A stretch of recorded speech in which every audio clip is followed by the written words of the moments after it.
गेले सगळ्यांना प्रथमतः रामराम, जय जिनेंद्र, जय शिवराय.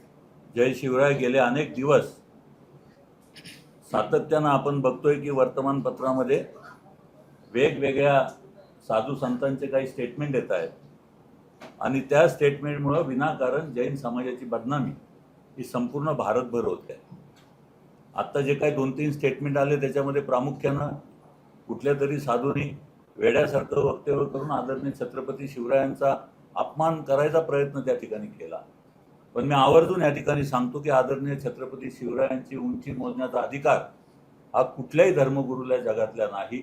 हे आवर्जून या ठिकाणी जैन समाजाचा कार्यकर्ता म्हणून आदरणीय जगद्गुरू संत तुकाराम महाराजांचा पाईक म्हणून या ठिकाणी मी सांगतो. दुसरी महत्त्वाची गोष्ट, जगामध्ये अहिंसेचा संदेश देऊन सगळ्या समाजाला, तुम्ही जर कोविडमध्ये बघितलं असेल तर प्रामुख्यानं सगळ्यात पहिली जैन समाज हा सर्व समाजाची सेवा करण्याकरता रस्त्यावर उतरलेला होता.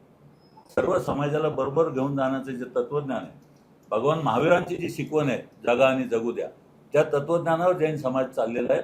हे मी आवर्जून या ठिकाणी सांगतो. आत्ताही मध्ये 2 दिवसापूर्वी आजही मी एक स्टेटमेंट वाचलं की कुठल्या तरी संस्कृतीचा जैन समाज हा अविभाज्य भाग आहे.